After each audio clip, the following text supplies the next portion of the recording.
Hi guys, how are you? Thanks for coming by. My name's Diane. This is ArtsyWisdom.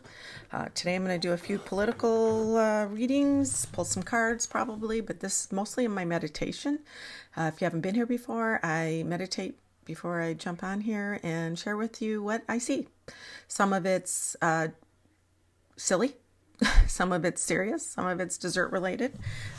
Yeah, and I hope you like it. If you find something of value, consider subscribing. It's free. I just did a video on some other not old mysteries, but some mysteries that are kind of interesting. So anyway, if you're interested in that, go ahead and check it out. Today, I'm going to keep looking at my notes because I have them right here. Today, I'm going to share with you what I saw about the Trump-Putin phone call to see, because what I heard, it was after I meditated on it, was that they're going to start talking about a ceasefire very soon.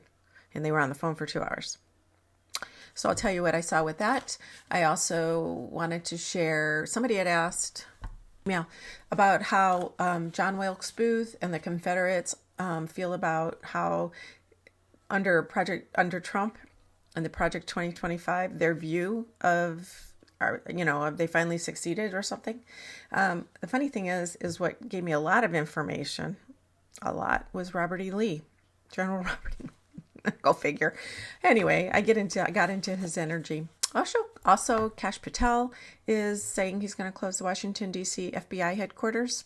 So I looked in to see if that was true, and also to get into his energy and who he is exactly. I looked at him briefly a long time ago, but not recently. Biden's health, and we know he just was diagnosed with metastatic prostate cancer, but it is hormone sensitive, which is really good. I mentioned that in my post. That means, it's not an excellent thing, but it's better because they have a lot of therapies that are treatable using the hormone blocking stuff. And because it's the cell's expression is hormone related, they can use that. So he'll be okay. That was the other thing. So I'll tell you about that. And my owl friend, if you haven't been here before, I have my owl spirit friend, and is near me all the time, and we have he shows me different things in the water and on this island, and so he shared with me some images which are very funny and something having to do with Lord of the Rings, if you guys know about that story. And yeah, so let's get started. And I forgot to mention too, I wanted to see if Walmart would give in to Trump's bullying tactics about, eating the tariff. So I'm going to look into that. I pull some cards on that one because I have an image in my mind, but sometimes the cards help clarify. Sometimes they confuse me because sometimes I just trust. Sometimes I have a sense of knowing the images are accurate. And when I look at cards, sometimes I get, I know, sounds like weird, but I get confused. Okay. So I'm going to start with Biden's health. Obviously, it's sad. The thing is, I know it's a slow-growing cancer, not his particularly, but prostate cancer is slow-growing. They say most men will die of something else. They'll have prostate cancer and they'll die of something else.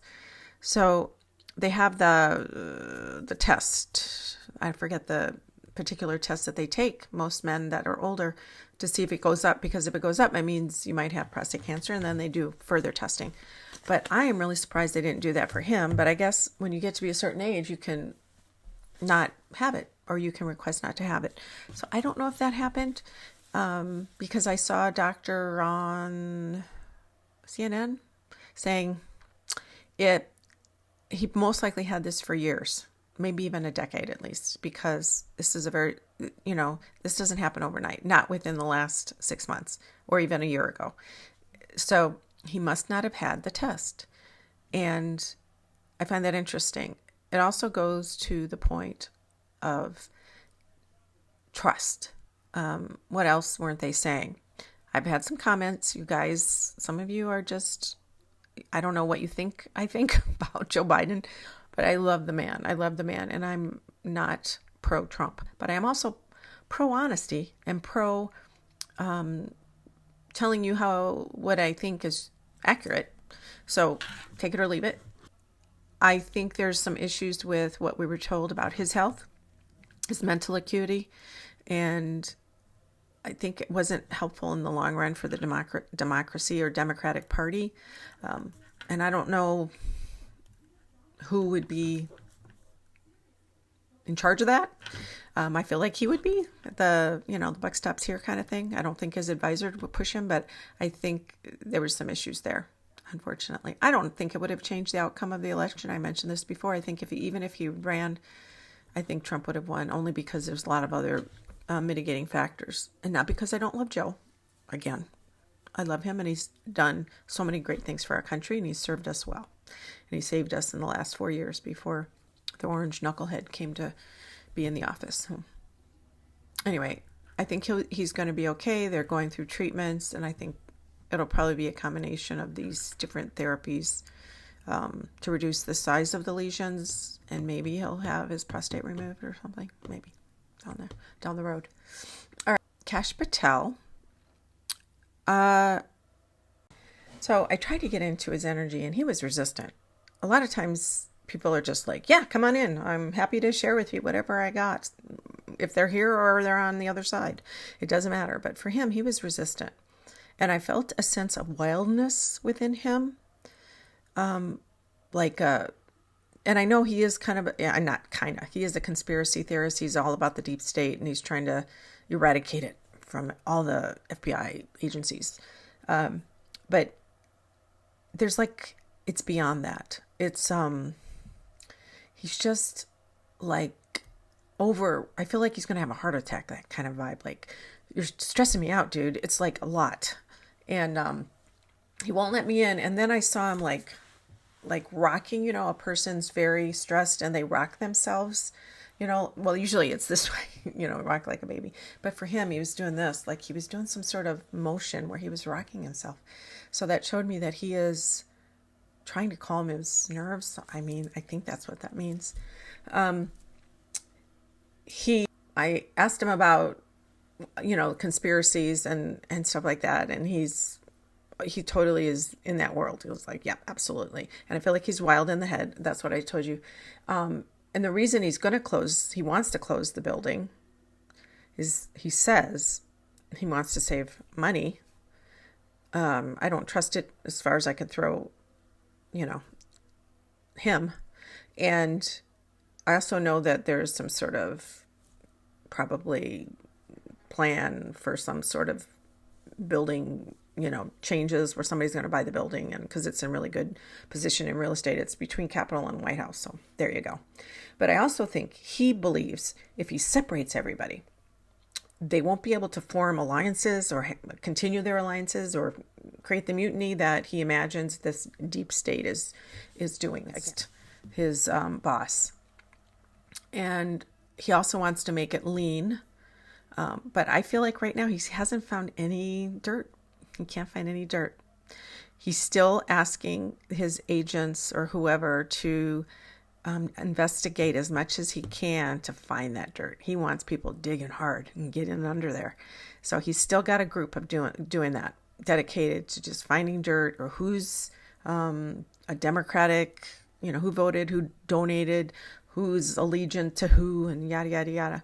He's still doing that. But he wants to empty the building. But when I went into that, will the building be emptied? I still feel like a floor will be used. I don't feel like it's going to be completely empty. Unless this is a floor in another building somewhere. I feel like he's going to like reduce it down and down all the way to like a floor, like just a small amount, because they need people in DC. And I said he has people going really, really through it. And he's going to keep an office somewhere there, or a floor. And that's what I wrote. He's a tad overwhelmed. And I feel like he's going to have, like I told you, a heart attack or a breakdown. I almost feel like he's going to have a breakdown. Does he use stimulants? I think he might. Legal or illegal, for entertainment purposes only. I have no idea if that's true, but I feel like he does. Yeah, there's definitely something, or he's super ADHD. because he seems like he's all over the place. He's intense. He's a super intense guy. But it's very interesting why he wouldn't let me in. I guess because he's nervous, because he feels like I'm going to see something. He doesn't trust anybody. That's the feeling I get. He doesn't trust anybody. He's going to break down at some time. I feel like him and the orange knucklehead talk to each other quite often, or communicate quite often. May not speak, but they text or something. I feel like there's a lot of communication because Trump is always asking about who to spy on and stuff, I think. Who can we look at? What can I get this information? Give me the dirt on such and such and such and such.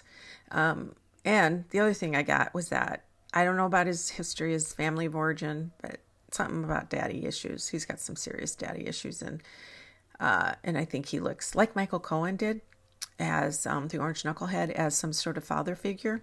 And he wants to please him. Or the other way this could show up is that he was abandoned. He might feel abandoned. Maybe he wasn't abandoned emotionally. Maybe he was neglected or something. But he needs that validation. Not quite like Harry, because Harry's actually a little bit more level-headed, believe it or not, Prince Harry. He wants love, though. It's the same kind of thing. He wants love. So will he empty the Knight of Discs? That's very slow moving. The Priestess, which is the High Priestess, and Dominion, which is the Two of Wands. They're all twos, 2 and 2. He's got a partner here, or he's got someone that maybe it's, I don't feel like it's the orange bloated person. It is, who are you dealing with? So somebody who's in control, somebody who has all the tools, somebody who has all the power.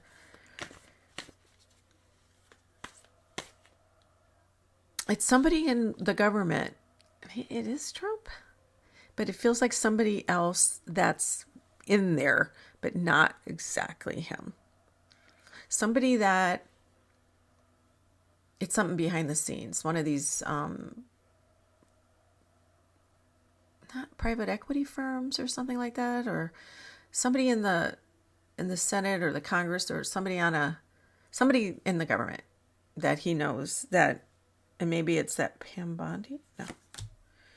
Defeat. And then the Fool starting over. So I think he may think he's going to do it, and Congress is going to fight him on it, or they have allocated funds. And see, the thing is when you take all those agents and you say you got to move to, Timbuktu or Nebraska or, Kentucky or wherever it is, they have to move house, families, rents, all that. That's expensive. And the government probably, so I feel like he's got somebody in mind that he's working with to do this, or somebody's asking him, let's figure this out, let's get this done. And it makes him feel really important. Gosh, does he feel important when he's doing this? He feels powerful. I still feel like they're going to have a presence. I just don't know how big it'll be. All right, there you go. All right, let's look at that phone call, or that communication with Trump, the orange knucklehead, and his buddy over in Russia. And they said it lasted 2 hours. When I got into Trump's energy, I did feel the separation. And I thought, that's weird. Are they not communicating? But I think it was the distance. I feel like he's asleep, or he's still. He's very still. Trump is very still. And he's looking at Putin, mind's eye. And I see that Putin has a rod up his back. No idea why that would be, but I feel like he has a rod up his back. And maybe he's just very stiff. I think he had colon cancer and he'd been treated. And I think he's either in remission or he's doing well. I think he's on some sort of therapy that he has to go on going as a preventative thing. I think they probably did a resection of his intestine. That's my theory anyway. Rod up his back. Doesn't feel like they spoke in person, of course. And then I hear 47 say, let's get this done. But from the Putin angle, he's like, I'm not going to give an inch, and he's digging in his heels. And then Trump compliments him. He starts to compliment him. I think it's his way of negotiating somehow. Like, give him, instead of, the usual is like he takes everything away and you want something? Come and get, give me something to get back what this is. But for Putin, it's the opposite. He's complimenting him to kind of soften and butter him up kind of thing. Putin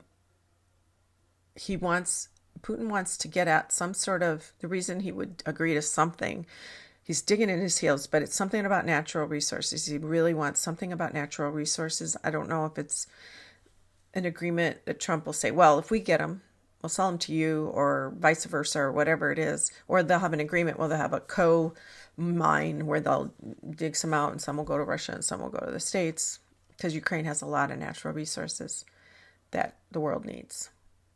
And this is a big part of that conversation. But Putin is not willing to give up. He does not feel like he's losing. He will go down fighting. He does not want them. He wants the natural resources and won't leave. I just feel like he's not going to leave. And then I looked at, let me just quickly look into this, because he mentioned, do this because I have a thing with Finland and Russia. I wanted to share that with you too.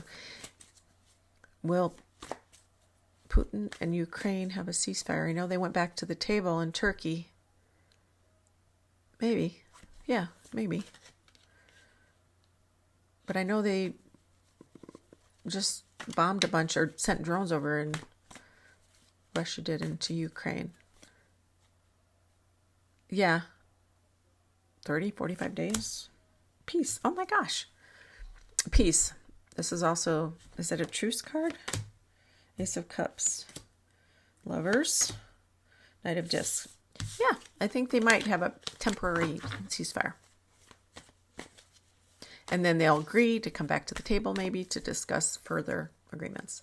But in the long game, I don't think Putin's going to give up anything at all. He wants a lot. In fact, when I looked at Finland, I know they are building up a lot of military munitions, barracks, tanks, all kinds of heavy equipment along the Finland border. They looked at it through aerial photographs or drones or whatever. And they apparently had said when NATO accepted Finland, or Finland applied to be in NATO and they agreed, that Russia said, well, we're going to really retaliate. And so they said they kept wanting to do that, but they hadn't really put this in place until recently. So I got into the energy of that, and I asked, I got into Putin's energy about that, and it's not, the feeling I got is where they're putting all that equipment and munitions and, buildings isn't where they want to cross or where they would enter if they did. I don't see them committing, starting a war anytime soon with Finland or taking over or anything like that. But I do see that they see down at the bottom of Finland where, and I had to look it up because I didn't know exactly. Here, I'll show you. I'll put a map here and I'll show it to you. At the bottom of Finland where I didn't realize, because I'm, St. Petersburg and Helsinki are kind of across from each other. There, in that border, just at the water's edge there, I see Putin imagining to go through there. And I don't know if it's across the water into there, but that's what I see him imagining, is him going, if he did. He's not doing anything anytime soon. But the buildup is in another area farther north. And for him, I think he's imagining it's coming there. So I think there's something he's, distracting. Look over there. I think he's thinking about doing it down there. And it's the lowest. And then he feels like Europe is ganging up on him. And he sees Russia as big and powerful and beautiful. Like who, but all of Europe, like I said, is ganging up. And he also feels very separate, obviously, but there's a different kind of separateness. It's like a mindset. We are not part of the West. we're not part of the East, even though we're part of Asia. They're not part of they're a separate entity all their own. And this is what Putin visualizes, that they're their own, not just country, but empire. He's still in that space of we're that powerful country. He sees an opening at some point on that corner, St. Peter and Distraction. I already told you that. He's preparing if NATO should push in. And he showed me, or I saw this in his mind's eye, and I didn't know if this was true, and then I looked it up. Finland, he's saying that he wants the land that used to be Russia that is now Finland. And he's showing me that a big chunk, like going down, was Russian. And he wants that back. He feels like that's theirs. And I think it was a long time ago. I forget the date. But he felt like it was theirs. Borders in Europe shifted and changed all through the centuries. But that's one of them that he's telling me Finland was theirs. And they want that, kind of like Ukraine, that they wanted to take back because it used to be Russian. Old empire, colon cancer. He thinks of Trump as a friend. And he says that he'll look the other way if I do anything. I think it's quite possible that he would. Or he'd make it not as big of a deal. Yeah, so that's it. But as for that phone call in Ukraine, well, I just feel like it might happen. Change, Two of Pentacles. There's a lot of juggling, a lot of, I'm going to give you this, you give me that. But it's a Two of Pentacles, so it's all about free will. It's not decided. Queen of Swords, lots of sharp thinking and debauch, which is the greed will take over. So they may have a temporary ceasefire. But you know what? I think I'm going to have a sense down the road, maybe in a year's time, we'll have an agreement or the beginning of something. I know that seems like a long time.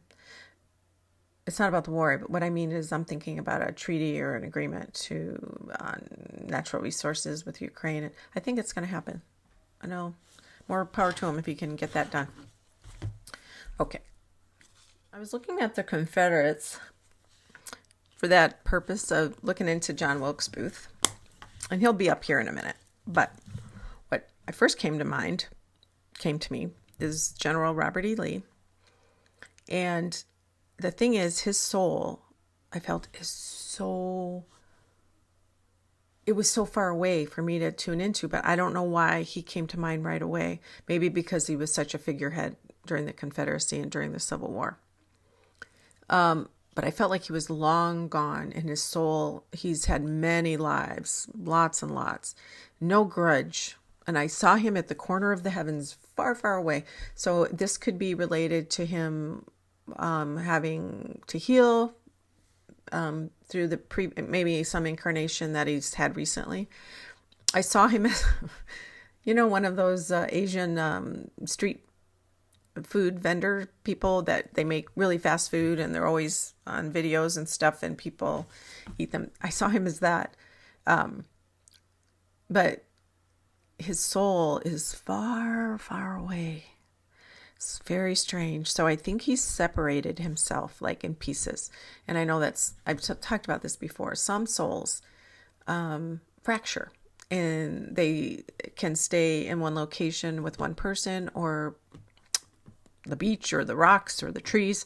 And then the part of their soul moves on and incarnates or does something else. It's all about them learning. Sometimes your soul divides depending on what you want to do. And also sometimes it's just broken from your experience and you have to fix it or heal it and bring it back together.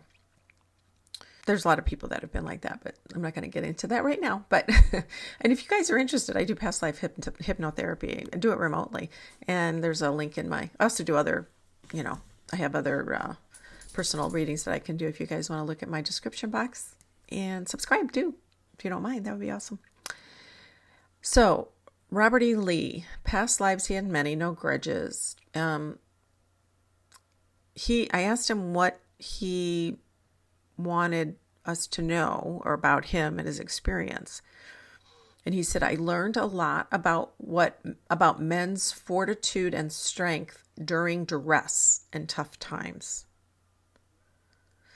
And I'm picturing guys that were like starving and fighting and didn't have a lot. And all their brothers were getting killed. I said, are you happy? No. Or, he said, no, it's neither no or yes. He said, on the soul, I'm neither. He said, I was asking about that life. Were you happy with what happened or not or whatever? He said, no or yes, it doesn't matter. He said, I did that as a mouthpiece for the times. I wanted the South to keep its power. It was more about the autonomy of the South. He made me think that it wasn't necessarily about slavery. That was just what they wanted, but they felt like the North or the Union or whatever it was, or the government wanted to tell them what to do.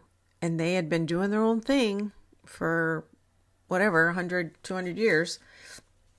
And he felt like the South and their traditions and their life was getting absorbed into the North, into the government. And they weren't getting their due. He said it was getting absorbed into Washington and we were losing our identity. Slavery was just part of it. And I asked him because somebody had asked me about how Trump is doing things now in Project 2025. I'm sorry, making noise here. Project 2025, if that's, are they happy that this is part of the legacy? Did they feel vindicated somehow? And it's not. He's like, it's nothing close to what they wanted. It was like, it was a principle. I know it seems weird because it was slavery and they didn't want black men to be free, and they went and killed them right and left and did all these horrible things. But he's saying, Mr. Robert E. Lee, it wasn't about that. It was more about the principle of it. They wanted their own identity. They wanted to be separate because they did not want to be told what to do. And he said Trump is all full on race. It's all about race and race baiting, calls to arms. He said ours was far a bigger goal. He said, and Trump and his kin are not winning because we were wrong about killing humans. So he knows that they were wrong. But at the time, he kind of goes back and forth between his human ego and the soul path. He said that was wrong. A soul level, he said, I stayed to learn what death meant for humankind. The other thing I felt like is the death was not minimum death. It was so much death. There's something about him having to learn about death, but it got out of hand in a way. It didn't need to be that big. He said his soul feels no guilt, he said, but I regret the lengths I went to. Many of those men would have gone on to promote the South in a healthy way. He said a lot of the guys that were in the Army or Confederacy died, and those men would have created or protected the rights of the South in a different, healthier way.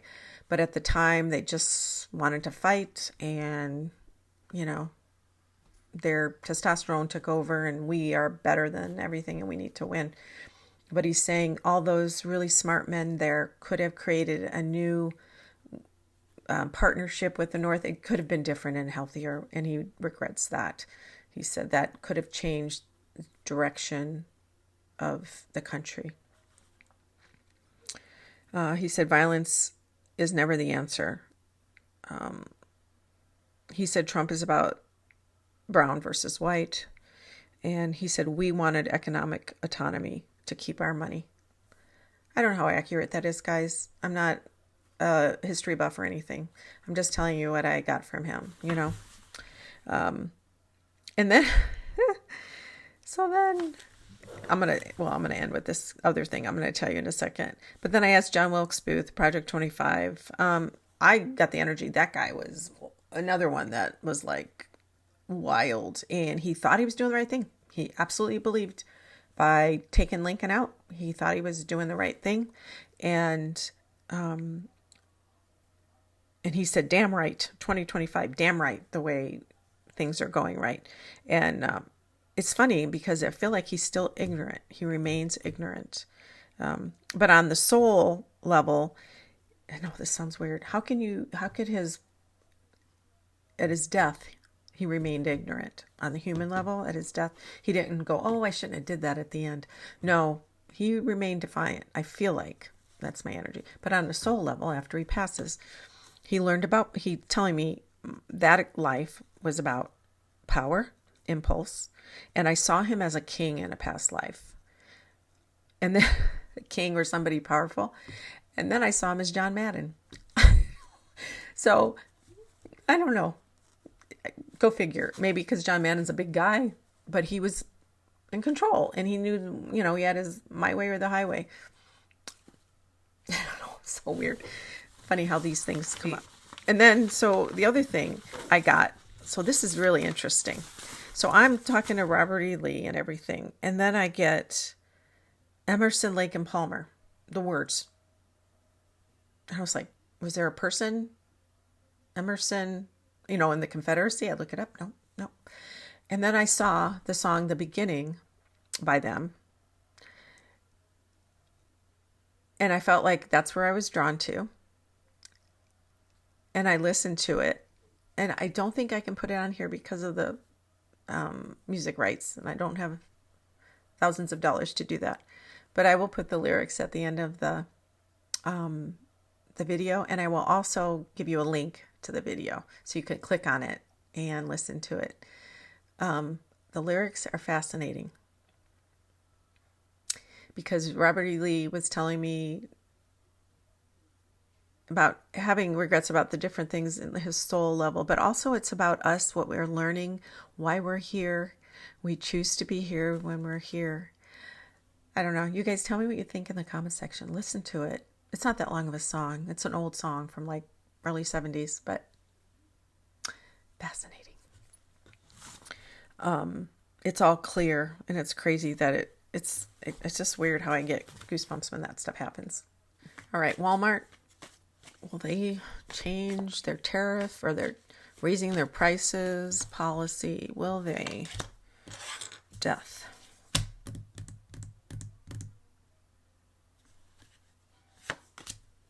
Success. So whatever this is will be good. Because I know the orange knucklehead is trying to get them to make it seem like everything's fine. It's all good. Don't look over there. Everything's great. Listen to what I'm saying. Don't listen to your eyes. Or don't listen to your eyes. Don't believe your eyes. Listen to me. I have all the answers. My cult and my brainwash people know it. Queen of Wands. Will they be successful? Prince of Cups.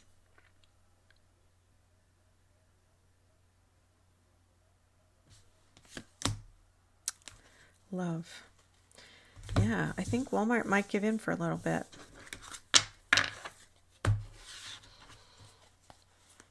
Or only do products that are not as noticeable if they raise the prices. Not like on the everyday, daily stuff that every family needs that, I don't know, not like food, but diapers or whatever, TVs or things that, TVs and something you need, but people that want to buy electronics, toys, all the stuff that's made over there, toys. I think they're going to eat some of it, and it might be enough. Prince of Cups, Knight of Cups. So there's offers. There's kind of positive offers ahead. So there you go. Somebody had asked me about Mark Carney, but I'm not going to do him this time. I'm going to do them next time, the Canadian new Prime Minister. So finished with our owl buddy. Okay, so really interesting stuff here, guys. So I'm on the shore. Some of you, I have to repeat this because some of you don't know the story, but this owl spirit hangs out with me. It's off this island. I'm in this water and it's very warm, and then things change and there's a city and there's boats, and the boats I recognize as people in the world, and going towards these golden cities, and they're moving away from me and us. The Trump administration, all his people, got away from the water and gone onto this island and dug a hole, their little hidey hole, their tunnel.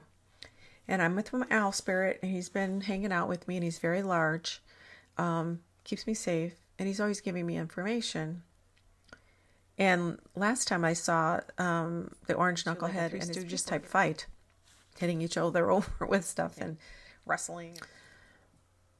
But the funny thing is now I see them, in a cartoon, when the cartoon characters are fighting and they, like, one is hitting it on the ground like this, hitting it there, back and forth, and it's a cartoon. So, I don't know, like Daffy Duck or something.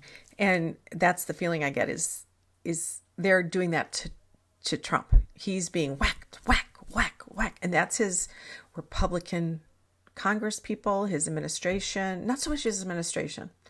It's more of the congressmen or the senators in his party. They're beating him. They're doing a lot to his, but it's like ridiculous. So I don't know, a Three Stooges cartoon, childhood stuff. I don't know why that's coming up, but beyond that, that's the government agency. There's layers to this. So I'm watching it with this, my owl spirit. Then I said, can I investigate what's in this hidey hole, this tunnel with all these dark things that they've all kind of dug their way into? And Archangel Michael's there to protect me, because I asked for protection, and I got a white bubble of light around me to protect me. So, and I almost gave me an invisibility cloak, from Harry Potter. And I feel like I can hear the rustle of the wings. And Archangel Michael's really tall, and he has this big sword, so I always feel good when he's around.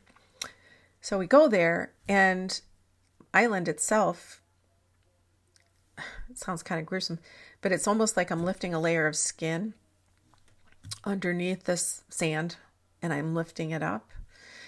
And as I look in, it's like vast caverns, like in Lord of the Rings, and the Orcs, I think it is, all the workers are underground, and they're creating all this stuff for Saruman to go and get the ring, and it's just dark and just tons of evil things working, and a lot of walkways, and it's very deep and evil. That's what I saw. I know it's weird, but that's what I saw. I saw all them in there, and I was like, and then I started getting into the feeling of like a cancer. Maybe it's because of Biden or whatever, but I'm thinking of the skin and stuff. So I think it's like a cancer in there, and it's dark and disgusting and evil, and it's deadness. That's the feeling I got. It's necrotic skin, or necrotic tissue, and dead tissue. And then, but also what I felt like, there was a lot of, this isn't a Congress as much as it is private businesses, dark money. Like Eric Prince came to mind. Is it Blackwater that he runs? All these equity firms, all these private companies that are really funding the Federalist Society, and then the Supreme Court, and all these different congressmen, and getting them to vote for them. And I felt like there was a great planning, and then the Orcs again. And I said digging. And when I got back to Trump on the outside, he's just the one out here talking. Like Robert E. Lee, Trump is like the mouthpiece. He's just the one, the image, the figurehead. And they're doing all the damage. But he doesn't care. He doesn't care about the future. He just wants money. Evil planning, digging trunk.